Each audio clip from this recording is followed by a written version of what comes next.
everyone, and welcome to A Mighty Blazes month of October YA panel.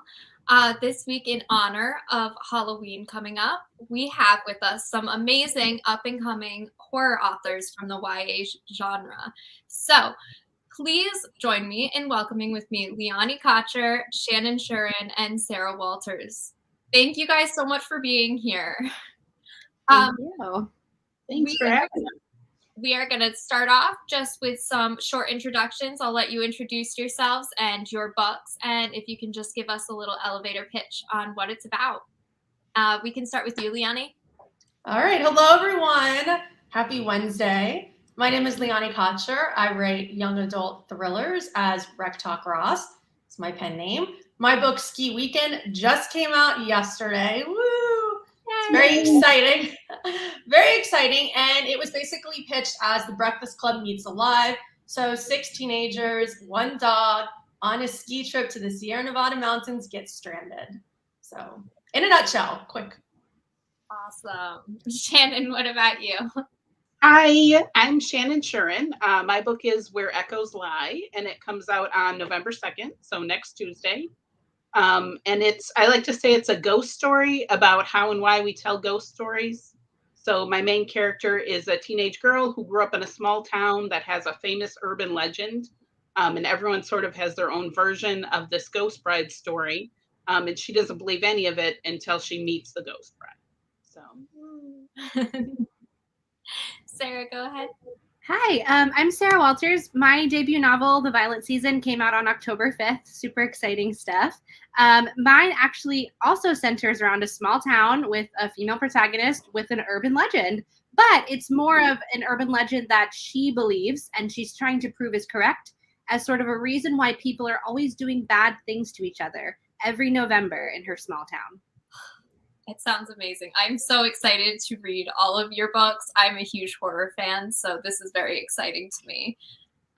My first question is kind of for all of you. Why did you choose horror? It's such a tricky genre to write. So, Sara, if you want to start us off. Yeah, I actually sort of accidentally stumbled into it. I typically wrote just like kind of straight contemporary fiction prior, and I sort of stumbled into a thriller. So this is the first time I've ever written anything like this. But I grew up super into horror, super into true crime. I listened to all the podcasts. But I really love exploring the idea of what makes a monster and how they can sort of be this supernatural thing, but also these things that exist in the world with us too. So, Shannon, what about you? Well, my first book was YA contemporary. And so when my agent and I were talking about what my second book was going to be, I mentioned to her that I'd always wanted to write a ghost story. So she said, well, why don't you do that? So I did. So cool. Leonie, what about you?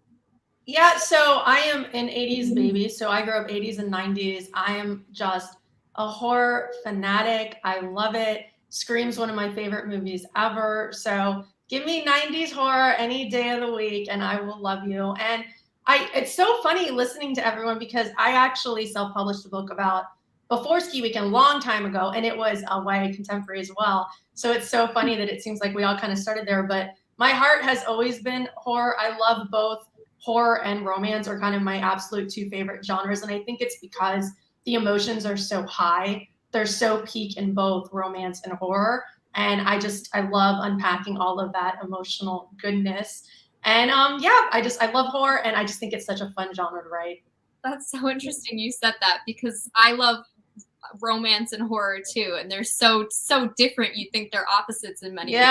You're definitely right. There's a lot of emotions involved in both of them. My next question was actually, and again, it's going to be for all of you, and just how different is it writing horror versus writing, contemporary fiction, which is what you all had done before. I was just going to say, sorry, when you said it just made me think right away. For me, the main thing is like I could write contemporary romance any time of day, but when I write my horror, especially like if my husband's out of town or my kids are out of town, I do not want to write my own horror late at night. So for me, it's like I scare myself as I'm writing it or researching it. Do that, yeah. So the time writing is harder. Oh my goodness. Understandable. Shannon, what about you? I don't know that I found it that much different. I really like writing YA. I think for those reasons, like I feel like the emotions are more dramatic, and you can really dig into it and dig into the feelings and the internal thoughts. And so, and mine is sort of horror light. Like there isn't a lot of murder or blood and gore in mine. I would say it's maybe more a thriller than horror. But yeah, I didn't find it that different. I like things that are dark anyway. So The darker, the better. yes, yeah. I love that. What about you, Sara? I completely 100% agree. I've always been drawn to just sort of darker narratives and darker stories. And I think that just started from when I was a little kid and I kind of grew up reading Goosebumps and Scary Stories to Tell in the Dark and even like adult true crime when I was in like elementary school. So I think it's just for me, I think I really enjoy it because it keeps me on the edge of my own seat. Like same with Liani, like that writing of like, as I'm writing, I don't even know what's going to happen next. And that's super fun and exciting. Do you guys do well with horror usually, or are you always like a bit of a scaredy cat? What do you think? I love it. it. I'm terrified. Yeah, understandable. I'm kind of a weirdo because it's almost like I have this weird addiction. Like I love it, and then I get really scared, and I'm like, why did I do that to myself? Especially when I watch too much and I'm home. Like I said, I'm okay if someone's in the house, but when I'm home alone, I'm like, oh, maybe I shouldn't have watched like Friday the 13th or, that Nightmare on Elm Street marathon because now I'm not going to sleep until someone comes back tomorrow. And then I do it again the next week. So it's like, I love it, but I'm not the bravest person in the world either. So I do it to myself, but I enjoy it. I do better with books too, because you can close them, so if it's too much, I can close it and put it away for a little bit. I guess that's true. I always have the problem of books stay with me longer after I close them, or I'll read right before bed and they stay with you. But yes, I get that. You guys have such original concepts for your books. Sara and Shannon, you already kind of said that your books are based on urban legends. Are they like based on real urban legends? How did you come up with the concepts for all of it? And just how did you start the plot going? Sara, do you want to start? Oh, sorry. Oh, sorry. Go ahead. Mine just started with a place. I started writing this book when I was on an artist residency at Vermont Studio Center, and it's in this little teeny tiny mountain town in northern Vermont, and it's sort of like a map dot. And I was there in December, so the weather was kind of this vibe. It got dark really early, and I was really intrigued by the idea of these little tiny map dot towns that are sort of isolated from other places, and sort of the culture and the eeriness that go along with that. So mine actually just started with a place, and I sort of wrote the story around the place. That's interesting. Mine also started with a place. I was on vacation in 2005 with my family in Cumberland Falls, Kentucky, which is one of the only places on earth that you can see a moonbow. And so that night I went back and wrote a few pages, and those pages were originally the beginning, and they're still in the book. And so when I decided to make it into a ghost story, I started researching the area. And they do have a legend of a ghost bride, and I sort of changed it up a little bit. I actually started researching who the original ghost bride was and couldn't find her, but discovered that there are like thousands of ghost brides throughout almost every culture has their own version of like a woman in white or a virginal prom queen who got murdered. So it started from there. That's so cool. And for people who don't know, because I had to look it up, I didn't know moonbow was a thing. What exactly is a moonbow? Yes. So it only occurs in a few places, and it has to be like the angle has to be just right, but it's essentially like a rainbow that appears over a waterfall in the full moon, but it doesn't appear in color. It's sort of in shades of gray. It photographs in color, but our eyes can't perceive the colors in that light, so you sort of see it in shades of gray. It's very cool. I recommend it if you're ever down that way. I never heard of that before reading like your book, and I was very impressed. I was shocked that it was even a real thing. Yeah. Sara, what about you? How did you come up with your concept? I mean, I shared a little bit about just the place. I think in terms of the concept, I think it just it was one of those things where I had an opening scene. I had this opening scene and I had these two characters interacting and I didn't know where it was going to go from there. And I wrote one line, one sentence in that opening scene about that's what happens every November. And I didn't know what happened every November when I wrote that line. So I sort of just snowballed from there. And once I said what happened, I was like, okay, so what happens now? What's the story around this thing? So I'm not much of a planner when I write. I have to be surprised along with everyone else as I'm working on something. So it sort of started in this really small way. Awesome. And Liani, do you want to tell us how you came up with that? Yeah, so the plot of the story came to me really, I was in San Francisco. I had just moved. So I was a lawyer for a very long time. I just moved to San Francisco at a new office, and I was home alone because I didn't have any friends yet. And like Sarah said, I've always been like a true crime junkie, but also a survival story junkie. Like I survived and like these crazy stories. And I remember it was either like Dateline or one of those news shows, and I was just watching it. And it was really fascinating. It was a story, fascinating and also very sad and very tragic. It was a story of a family in the like NorCal region. They were on their way home. It was Thanksgiving or Christmas, and their navigation system took them down a wrong path, and they wound up getting stranded in the mountains. The husband died the last week when they were there. It was really tragic. They were actually rescued the same day that they found his body. Someone else rescued the mom and the kids. And I remember the story just stayed with me forever because I grew up in Florida. So the mountains have always had this like eerie appeal to me. We talk about horror tropes and horror genre, and there's always like the nature versus man horror trope. And that's just always really appealed to me, especially with the mountains and snow, has always just been very scary to me. And the story stuck with me for so long. And I remember thinking there's something here.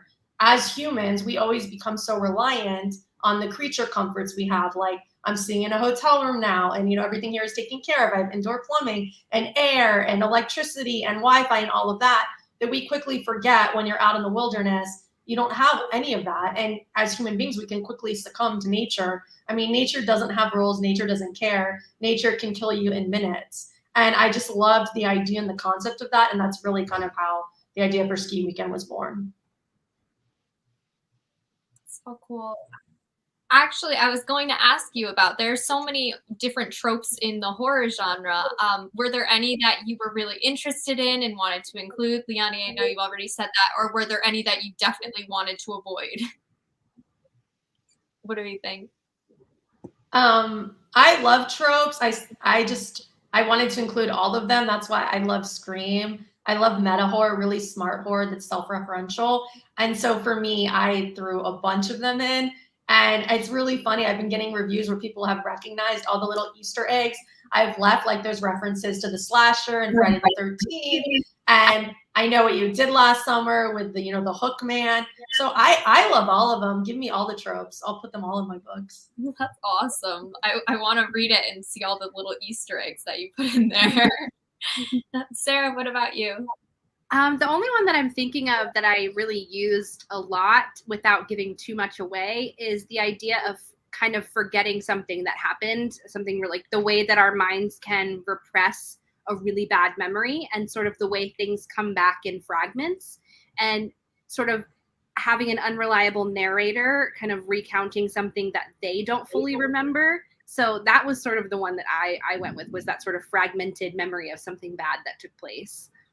Like that. Yeah. Shannon, what about you? Yeah, I'm sort of like Liani. I love the tropes. My favorite is the haunted house, like, the kids who spend the night in there or spend the weekend or something. And I was trying really hard to work a haunted house into this one, and it just didn't work out. So my ghost is more out in the woods. But the next book I'm working on has a haunted house so far. Ooh, I'm early in the process. But. That's so exciting.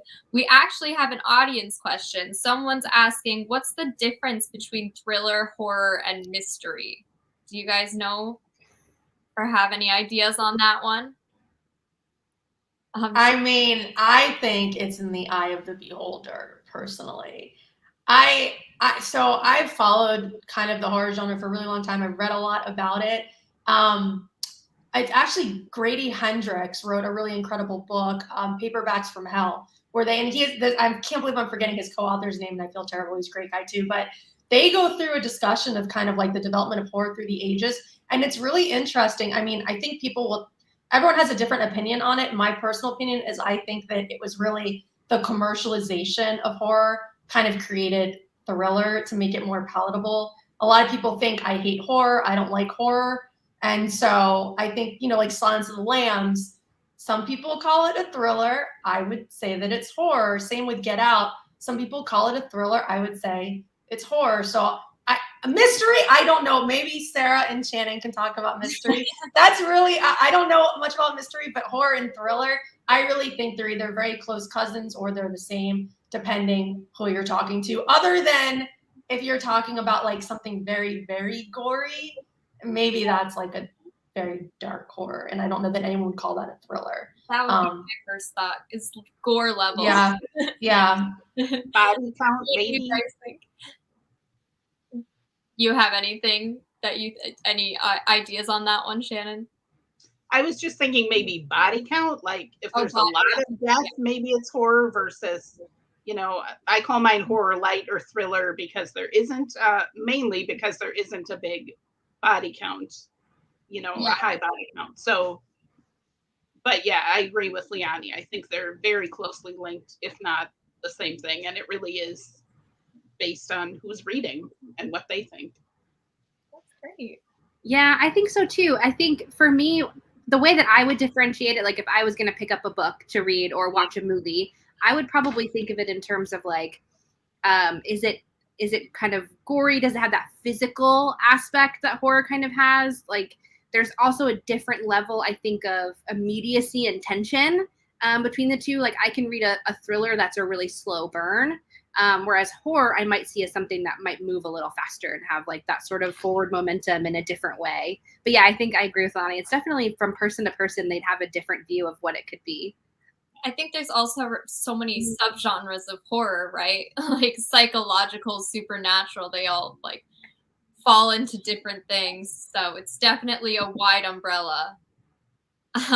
One of my questions for you is, this is a YA panel. So why did you choose to write for young adults, and why did you choose young characters? We already touched on it a little bit, but if we can go more in depth on that. Sarah, do you want to start us?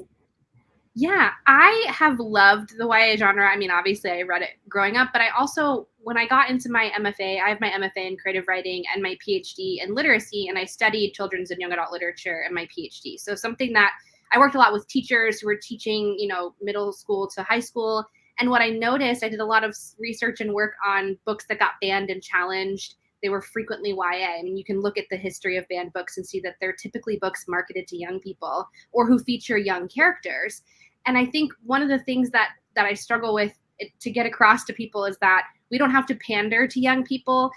They are very emotionally complex and capable. And I think that I keep them primarily in my audience in my mind because I like to write the things that I would have wanted to read when I was, 14 to 21. And so I just sort of keep younger me in mind, and I kind of write for her. That's awesome. That's really cool.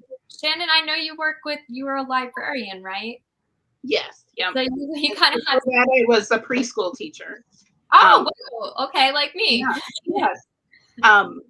I tried writing in a lot of different genres over the years before I was published. So, I've tried writing for adult. I just feel like my voice feels the most natural in YA when I'm writing. I also, my daughters are in their 20s now, but when I was starting to get published, I had 3 teenagers. So I feel like I was maybe not necessarily consciously writing for them, but sort of subconsciously, creating something that they might read and sort of connecting to them. So that's awesome. Leonie, what do you think? It's so funny. We're talking about horror, and all the lights went on in my hotel room. So sorry, it's like gotten dark now, but maybe it's thematic. So if you guys are wondering why all of a sudden it got darker and I'm like looking around, I've always personally loved YA. I think that why I write it is probably a couple of reasons. For me, you know, people ask me about the books I write and, you know, what my brand is. And a lot for me, it's escapism. When I was, you know, I read a ton when I was a teenager to escape things that were going on in my life. And I think now as an adult, I return to writing as a way to escape. And for me, that comfort is escaping into like those teen years. So I think for me, it's twofold. I think it actually is good for me. It's good for my soul to write those stories. And I feel good when I write them. But then I also, the same as I think Sara said, like I return also to like, and I think Shan said it too, I return to like teen Leonie and what books would I have loved to have read when I was growing up? What would I have found, you know, intriguing or interesting or thought-provoking, or even just a good book to pick up and escape to when things aren't going so great. And that's what I like to write. So it's both. I write for me and I write for the readers. Awesome. Those are all great reasons. Do you think that like do you think a teenage character in your book would act differently and have different actions than if you used adult characters? Definitely. That is, I love that question. So I'll just share just really quickly. So I think everyone said that they also have, I know Shannon said she has teenagers or had teenagers. So I'm a stepmom. So I have 3. They're now in college and 2 just graduated. But when I was writing Ski Weekend, I was living with them. And it's so funny because I was actually querying and I had like a couple of agents pass because they said, oh, this isn't realistic. You know, no teenagers are going to drive on, you know, a ski trip. And if there's like snow, of course, they're going to turn around and go home. And I'm like, okay, I'm literally living with these 3 kids and they make terrible decisions every single day of the week. You put my 3 kids in a car, they are like, if there's a party in Tahoe, like they're going unless literally the police pulls them over like by their hair and yanks them out of the car. So I think 100% she, you know, he, whatever agent, they were coming from that adult perspective. And yes, as grown adults, I would never do that now. I'm turning that car around because I know that bad stuff happens. But my kids, the 17, 18-year-olds, they're going. So I think 1,000%. It's you have to come. And I tell people who, older people, I think my book is crossover. I love to read YA and I hope that adults will read this book. But I tell them you have to come from the teenage mentality. You can't bring your adult perspective into a YA book because they're not going to act the way that you are in the book. Honestly, like I think adults should read and enjoy, but it's not written for an adult mindset. You have to be willing to put yourself in the teenager's shoes and what the teenager would do. It's not what you would do. I totally agree with that. And I think that's why that this age group is so fun to write for too, because yes, they make bad decisions, but they're also like so open, like more open to who they are and who they're becoming, I think. Yes. You know, the future is wide open for them. And that's so interesting to explore. Yeah, I have to agree. And I think something that I always reference when folks ask me about why I like YA or why I choose YA is because there's an immediacy to like being a young person. That's every single thing, whether it feels small to us as adults, is life or death. It feels like the end of the world, the biggest deal ever. And I think it's because they're experiencing so much for the first time. And so that's why I think YA is also so enjoyable for people of all ages, because we were all teenagers at some point, whether we have teenagers of our own now. I don't, I just have dogs, but we can all look back and say, yeah, I remember that feeling. I remember those emotions. So even if we're not actively teenagers reading it, there's still that innate connection to that experience. Definitely. And do you think the emotions that teenagers has kind of adds to the suspense in your books? Oh, 100%. I would think yeah. So. You always see the teenagers in the horror movies, right? Yeah, I would just lock themselves in a closet and call 911, right? Yeah, totally. I had a reviewer, it was Kirkus actually. They said that my book veered into melodrama, and I took that as the highest praise. I was like, of course it did. My book is for teenagers who everything veers into melodrama, and I actually took it upon myself to get that review tattooed on me because I was like, yes, I too frequently veer into melodrama. I'm all here for it. That's one of the reasons I write YA, because I love the melodrama. Yep, of course. It's the best part of it. I love that. That's amazing. We're gonna get into a little bit on just how you wrote your book, how you went about it. So, did you know from the very beginning? I know, Sarah, you said you don't really plan, but horror novels are so hard that you really like. If you have twists, you kind of have to plan them out, don't you? How did you guys like go about planning out your novel? Leanne, I can go first. Okay, so I mentioned earlier, so I'm a trial attorney of like a decade. So you're probably going to guess this one, but I am a planner. Okay. So I'm like as type A as, it's so funny, Sarah and I are so different. I'm as type A as it gets. So I have everything planned out. I mean, I've got like the whole plot and the beats and all of that laid out. I've got like my little characters in Pinterest, and I know what they ate for dinner last night. So I'm super analytical about it. That all changes. So it doesn't stay that way. But for me, I think putting stuff on paper for the first time is really hard. So, I mean, Sarah, like, kudos to you. That's amazing. I wish that I could do that. I could not just have a blank page and just start going. So that's unbelievable that you can. I have to have it all. So I know, I'm like, okay, today I'm writing this chapter and XYZ happens today. So planner. I'm more like Sarah, I think, where I really like, part of the fun of writing for me is figuring out what happens. So I sort of had a vague idea. And for this one, because I was under contract, I actually had to have an outline, which I then veered off of because I don't know. It's more fun for me to not know where it's going and figuring it out along with the characters. And like when Sarah was describing writing that line and not knowing what it meant, I got goosebumps. That's my favorite part of writing. All of a sudden something just opens up that you didn't even know was in you, and you type this line and you're like, oh my gosh. Yeah. So when you're writing plot twists or something, do you have that in mind before you start writing, or as you're writing you think, ooh, this would be a good thing to add in here? Well, I usually have to add those after, I think. Okay. I think I'm just thinking back specifically to when I wrote the ending, like the ending climactic scene of my novel. I was at a different artist residency in Iceland, and I'd been there for a month, and it never got dark. It was July, the sun never went down, and time was upside down. And I remember I was trying to write this chapter, and as I'm writing it, I had no idea. I had a studio, and I was pacing my studio, and I was like, what? How does this end? What happens? What's the twist? I don't know. And I just remember finally just like spitting something out and just like immediately just like putting a period and emailing it to my agent and like running up the hill that I lived on in Iceland, just like, I got to get it out now. But I didn't know up until that moment that I wrote it and put it on the page that that's what happened. So in revisions, we then kind of built that tension into the earlier parts of the story where it needed to be. But I didn't know up until I wrote that scene. That's amazing. So in revisions is really where you started adding in more of the suspense aspects of it? Yeah, and like the foreshadowing and sort of bringing stuff up earlier and stuff like that. That is so cool. And I'm going to ask along with that, how many drafts? I'm sure you had a ton of drafts, but about how many drafts did you have to write? Ooh. I think it was in the neighborhood of 4 complete, like full revisions. Yeah. Wow. It's a lot of writing. I'm very impressed. Mine's like 30. But this has been a very long journey for me. So I've like workshopped it. I'd like pitch wars, like editor. It's been a lot. This has been a very long journey.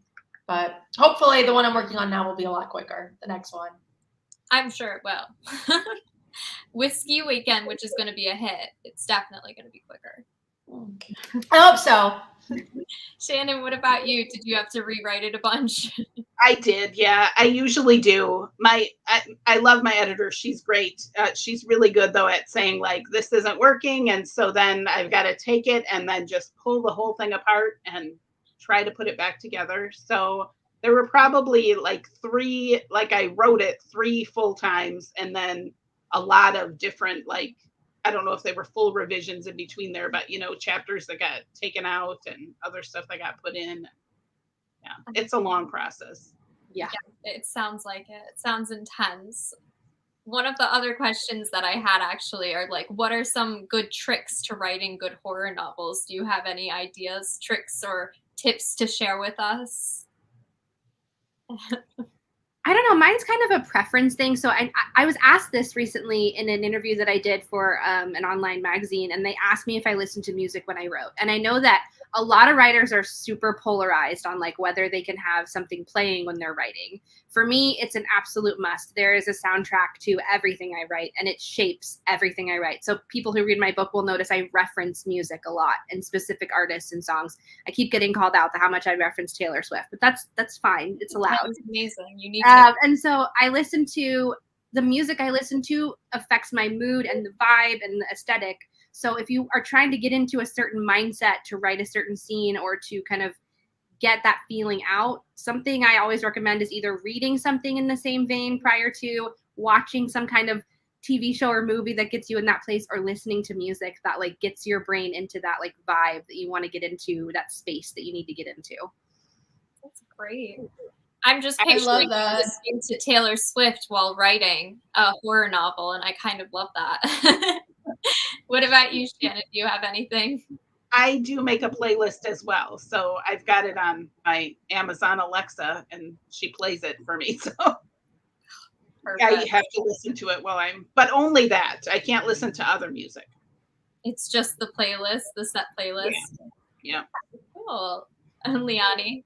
Yeah, I would say it's funny. I just was asked about this on a horror panel the other day, and it's so fortuitous because I was thinking about this myself because I'm writing a slasher, and so I started watching. So like Sarah said, I'm one of those people are either one road or the other. Either they want to watch everything in the genre before they write, or they don't want to do anything. And I want to be an expert type A person. So I want to know everything that's out there. So I was studying slashers and watching all of them, and I was trying to think analytically, why is this one impacting me and this one isn't? And for me, what it boils down to is the characters. Do you care about the characters before they start dying? And so I think a great tip for people writing horror, at least if you want horror that's going to leave an impact, is I think it starts with characters, having characters that people care about.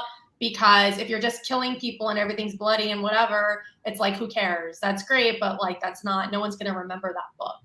And so I think it's really like creating characters that your reader's going to resonate with, they're going to root for, and they're going to be absolutely gutted when you kill that character.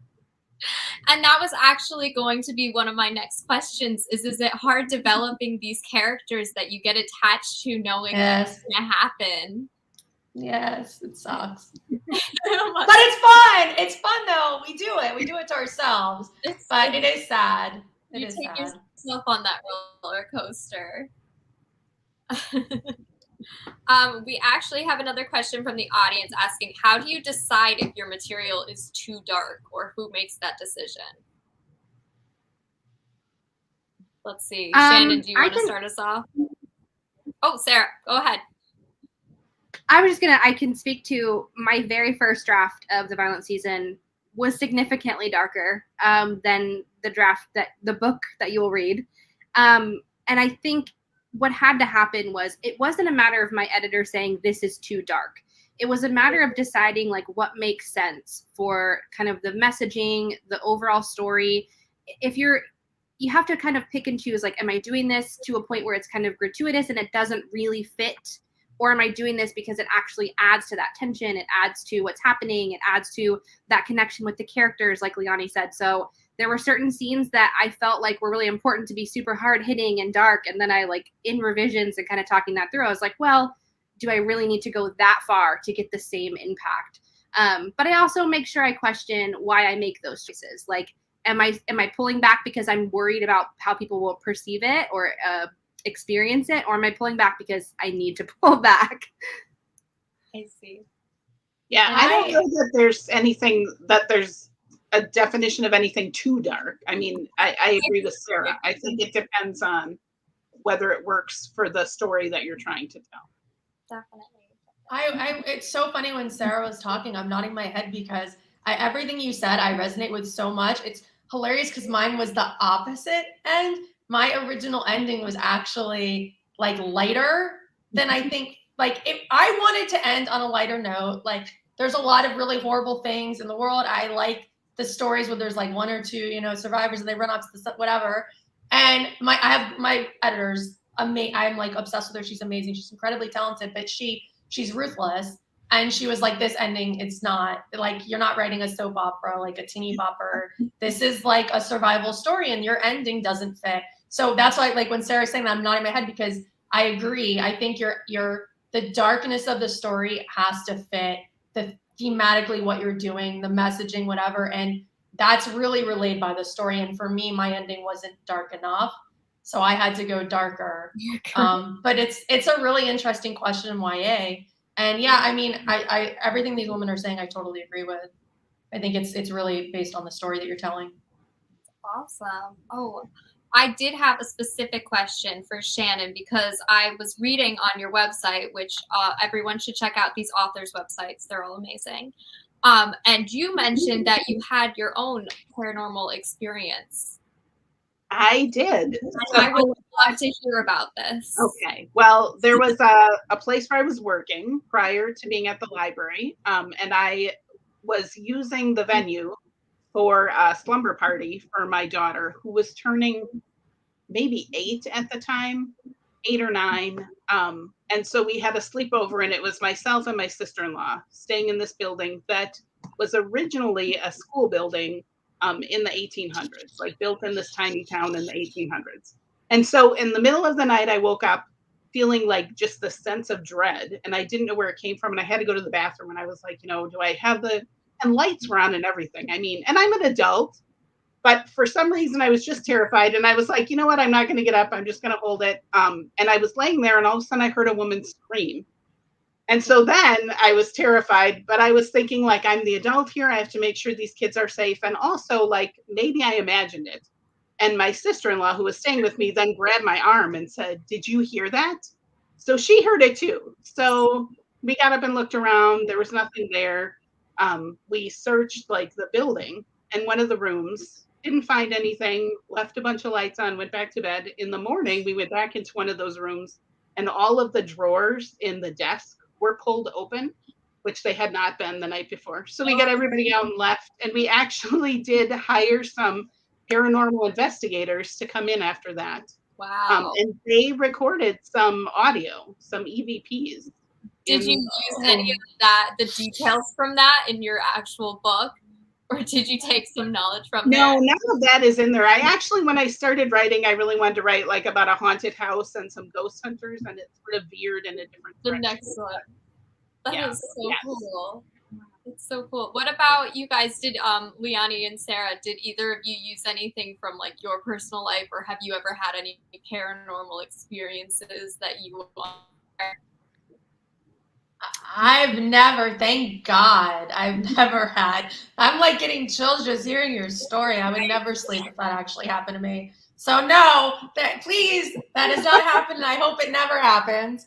The thing that I've used in my real life, so when I moved to San Francisco, my husband, who I met actually while writing the book, which was quite convenient, he has a place in Tahoe. So I started writing before I met him, but then as I was still writing and we were dating, I was like, oh, can we go up to Tahoe for the weekend? And so it's really interesting. A lot of things that are put in the story are actually based on real things that I experienced, like on the drive. For example, believe it or not, there are places in Northern California where there is not cell service. So we have, and I mean, it's like a populated normal area, but our drive to Tahoe, which is the way everyone goes, there's about a 10-minute, and this is just on the main highway, there's about a 10-minute mark where you have no cell service. It just totally drops. And in the book, these kids go on a shortcut. They take a shortcut off the main highway. So 100% you can imagine there would be no cell service. And then the other thing that from real life that's in the book that I've taken is,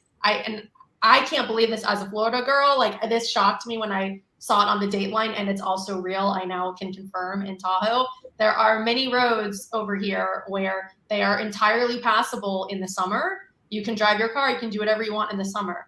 But come winter, they are totally impassable. You will fall off a cliff and die if you try to drive on them, and your navigation doesn't catch it. Because for whoever designs this technology, it does not recognize passable in summer, not passable in winter. And so if you don't know what you're doing, it is actually quite easy to go the wrong way and get lost and get into some trouble. So that's all based on real, but no ghosts, no ghosts. No ghosts. That's pretty scary too, though. What about you, Sarah? Do you have any like personal things that you put into your novel? Yeah, actually, 100%. So I guess you could call it my day job. I work, a regular job where I'm actually a victim advocate for victims of sexual and domestic violence. So I work for a prevention agency, but we also have domestic violence shelters that I work at, and I kind of like staff our hotline. We do medical advocacy calls where we'll go to the hospital and meet with victims. So we do a lot of, I work directly with survivors every day. And being that October is Domestic Violence Awareness Month, I do like to point this stuff out as much as I can in any platform that I have, that I wanted to write a story because of my own experiences with sexual assault as a teenager. I realized growing up that there just I wasn't seeing narratives that showed that gray area for people where, yeah, we have stranger danger. We know that women are assaulted and, we have that dark alley nightmare narrative, but we also know that statistically almost half of sexual assaults are committed by an intimate partner. So I think the statistic I wrote down is actually 45% of female victims are raped by an intimate partner when that happens. So the numbers are staggering that it happens in relationships. And I was like, young people aren't taught about this. They're not really given a lot of these in-depth conversations about consent and like bodily autonomy and like what that means and how they can revoke it at any time. So I wanted to kind of explore a toxic relationship where the person being abused was still deeply in love with the person who was hurting them, and sort of the way their mind finds excuses for all of the behavior. So I've gotten a lot of feedback from people being shocked, like they picked this book up thinking that it's sort of like this, a horror they can kind of count on what's going to happen and what it's going to be about. But it really is an exploration of like why people hurt one another. And it follows, my narrator who's in an unhealthy and abusive relationship. So that was something I pulled from both my own experiences as a teenager in sexual assault, but also from the work I do every day, and just like having a way to talk about the experience of young people and what they go through and how help is there. And sometimes all it takes is just that one person who reaches out their hand and says, hey, you're not alone, to like turn it around for them. So that's my soapbox that I'll stand on for a second. That's amazing. So you're really able to put in like real issues, important issues into your work of just that popular horror genre, which is so cool. One of our questions is, do you ever put genres together? Do you write romance and horror? Do you do like different genres and try to kind of bend them together in any way? And do you have that in your work at all? So I can go. So I 100%. It's so funny. I know someone was referencing their review, and School Library Journal. I got a great review, but it was really funny because the reviewer said, at certain points in this book, the author can't decide whether they want to be a romance writer or a horror writer. And I'm like, ding, ding, ding. Like, actually, I don't know if that was a critique, but like, I feel seen. Like, you've got me. So I 100%, like, I would say my brand is a mashup of romance and horror. It's the two things I love. And there's going to be like scenes where people are dying. And then like the next scene, maybe people are making out. But I try to find a way to make that work. And I love mashing the two up. I think it's awesome. What about you guys? Do you have any different genres that you sneak in there? Well, I'm not sure if it's a genre, but I think both of my books are coming of age sort of narratives with, the first one was contemporary, takes place in a religious cult. And the second one is a ghost story. So, but I'm really like the coming of age is really where I like to dig in and get into it. So awesome. What about you, Sarah? I actually got some super similar feedback to Liani, because obviously people are kind of coming into my book expecting something. And I think some of them are like super happy that it takes the turn that it does, but others are really confused and kind of blindsided in that it does sort of follow this romantic relationship. And then there is like a third person who ends up being that person to like, hey, this is not okay. What's happening? Like, here's an example of something that's healthy. And so I don't think I did it on purpose, but I don't know that I could have written the story I wrote without those elements either. So. Awesome. And we're going to end with this last question, which is a fun question.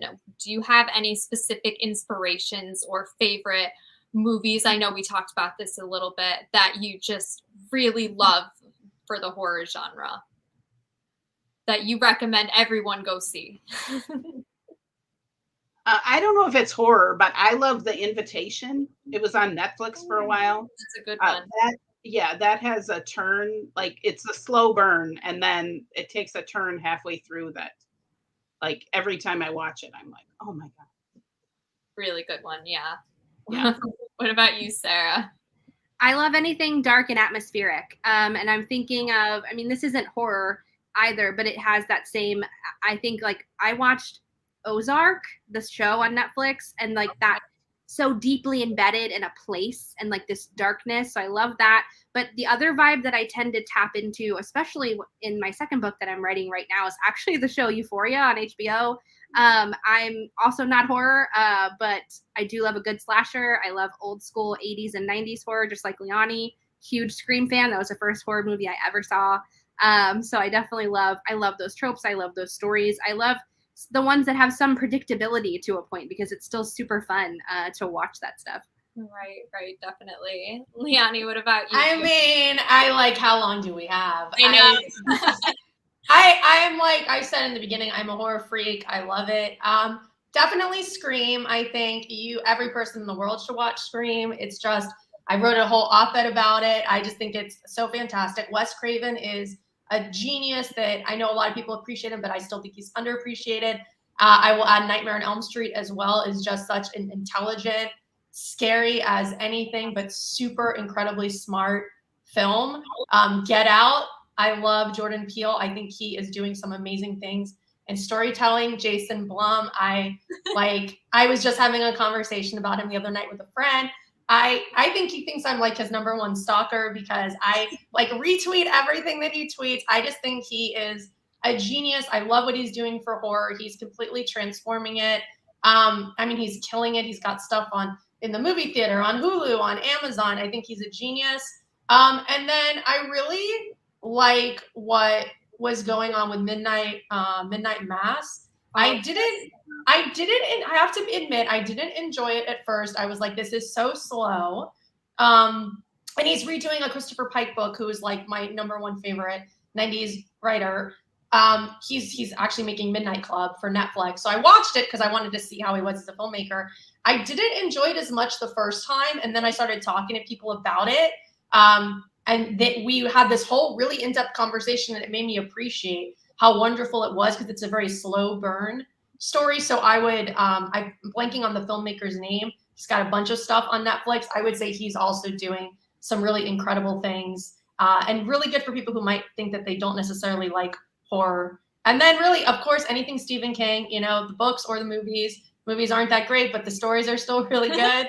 I think he's like, anything he does is a must for anyone in horror, just to like study it and watch it.